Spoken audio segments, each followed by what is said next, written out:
नमस्कार दोस्तों, आज की वीडियो में हम जिस बारे में चर्चा करने जा रहे हैं वो बहुत ही संवेदनशील और गहरा मुद्दा है, क्योंकि हमारे देश के कई बड़े रेसलर्स को एक बार फिर से धरने पर बैठना पड़ गया है और इस बार भी सरकार उनके आरोपों को सही ढंग से नहीं उठा पा रही है और कोई भी एक्शन नहीं ले पा रही है।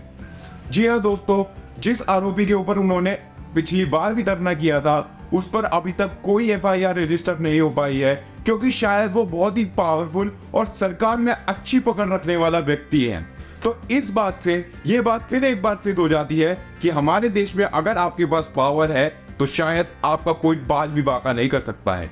जी हाँ दोस्तों, आप सही समझ गए। मैं जिस मामले की बात करने जा रहा हूँ वो है बृजभूषण शरण शर्मा की, और तो और उनके खिलाफ हो रहे हर तरह के सेक्सुअल हरासमेंट के ऑब्लिगेशंस, जिसके तहत रेसलर ने एक बार फिर से धरना प्रदर्शन चालू कर दिया है।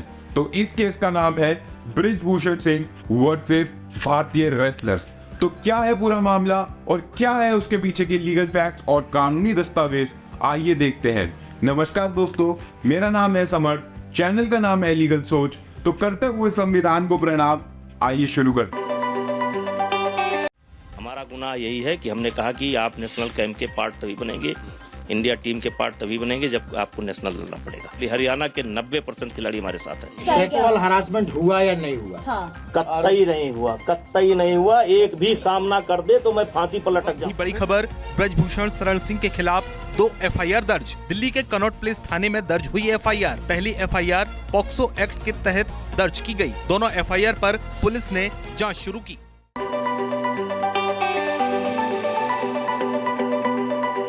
दोस्तों, बृजभूषण शरण सिंह वैसे तो भाजपा के बहुत ही एक जाने माने वाले नेता हैं, पर शायद उनका विवादों से बहुत ही गहरा नाता रहा है। लोकसभा एमपी और रेसलिंग फेडरेशन ऑफ इंडिया के प्रेसिडेंट रह चुके बृजभूषण शरण सिंह हमेशा से विवादों के दायरे में घिरे रहे हैं। पहले तो कॉलेज के दिनों में उन पर हैंड ग्रेनेड चलाने का आरोप लगा था, जिसकी वजह से उनका नाम बहुत ज्यादा उछला था। इसी के बाद उन्होंने अपने कांड खुद से बताए, जिसमें कि वो एक एसपी पर गोली तान आए थे और उन्हें भर भर के गालियां भी दी थी। साथ ही साथ बाबरी मस्जिद मामले में भी उन 40 आरोपियों में बृजभूषण का नाम सबसे आगे था। पर इस सब के बावजूद कभी भी कोई उनका बाल भी बांका नहीं कर पाया, क्योंकि शायद उनका सियासतदानों से बहुत गहरा रिश्ता था और उनके पिताजी भी मंत्री रह चुके थे। पर इसी के साथ साथ उन पर अंडरवर्ल्ड डॉन दाऊद इब्राहिम से फोन पर बात करने के भी आरोप लगने लगे और शायद इसी के तहत टाडा एक्ट के तहत भी उनके ऊपर कार्रवाई की गई और उन्हें जेल भेजा गया।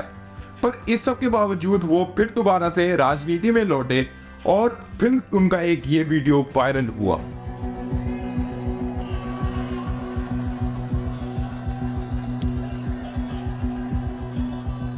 पर दोस्तों, इस बार मामला थोड़ा संगीन होता जा रहा है, क्योंकि देश के उभरते हुए रेसलर जिसमें कि लड़कियां शामिल है, उन्होंने बृजभूषण शरण पर बहुत गंभीर आरोप लगाए हैं, जो कि सेक्सुअल हरासमेंट यानी यौन शोषण के ऊपर है।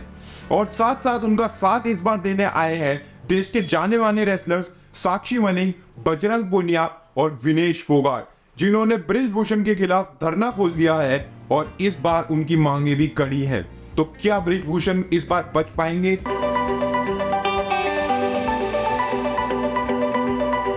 दोस्तों, ओलंपिक्स और कॉमनवेल्थ गेम्स जैसी बड़ी प्रतियोगिताओं में अहम मेडल लाने वाले रेसलर्स को अपने देश की बेटियों की सुरक्षा के लिए धरने पर बैठता देख बहुत ही शर्मनाक लगता है।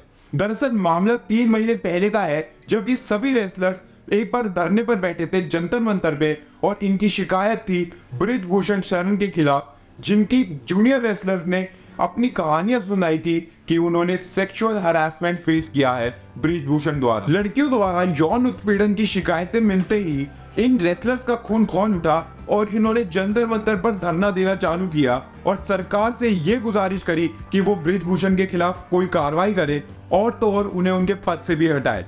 पर उस वक्त मामला गरमाते हुए देख सरकार ने उन्हें झूठा आश्वासन दे दिया कि वो जरूर बृजभूषण के खिलाफ कार्रवाई करेंगे। पर होना क्या था, उनके खिलाफ एक एफआईआर तक रजिस्टर नहीं हुई और बृजभूषण खुलेआम आजाद घूमता रहा। बस इतनी देर थी कि फिर दोबारा से 3 महीने बाद इन रेसलर्स ने फिर अपना धरना स्टार्ट कर दिया।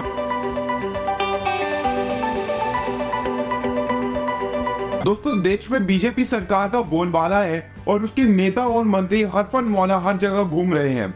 इसका विश्लेषण हमें तब देखने को मिला जब रेसलर्स को तो सरकार ने आश्वासन दे दिया कि वो ब्रिजभूषण के खिलाफ कार्रवाई करेंगे, पर वो आजाद घूमता रहा।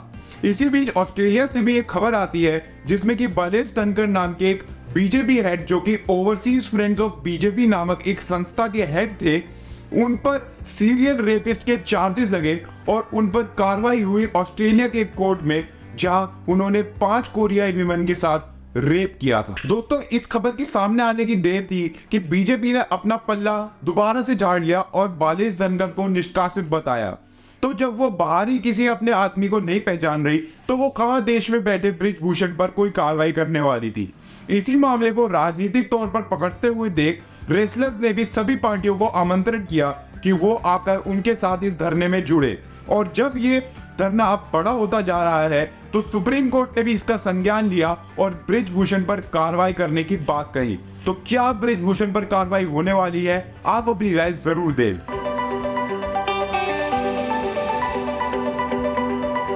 तो दोस्तों, अंत में पूरे मामले की तफ्तीश करने के बाद बात की गाल तो यही निकल के आती है कि चाहे कोई बाहुबली नेता हो या किसी ऑर्गेनाइजेशन का प्रेसिडेंट हो, कानून सबसे ऊपर है और कानून से ऊपर कोई नहीं। हाँ, मैं मानता हूँ शायद आप यही सुनना चाहते थे, पर दोस्तों ये सच्चाई नहीं है। ग्राउंड पे सच्चाई यही है कि देश में ऐसा माहौल है कि अगर आपके पास पावर है तो शायद कानून भी आपका कुछ नहीं कर पाएगा, और ये हमने ब्रिजभूषण के केस में आखिरकार देख ही लिया है।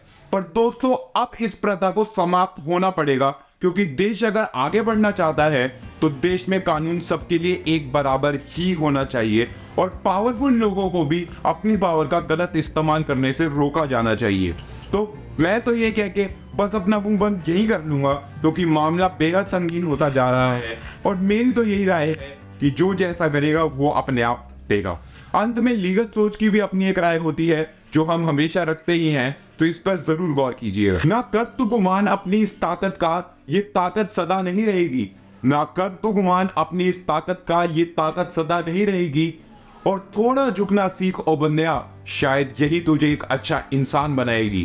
शायद यही तुझे एक अच्छा इंसान बनाएगी। धन्यवाद दोस्तों, मेरे साथ पूरी वीडियो में बने रहने के लिए। मैं आपसे मिलूंगा एक अगली वीडियो में एक लीगल सलाम के साथ। तब तक आप अपनी राय जरूर कमेंट बॉक्स में दें और वीडियो को लाइक और शेयर जरूर करें और चैनल को सब्सक्राइब कर दें। जय हिंद, जय भारत।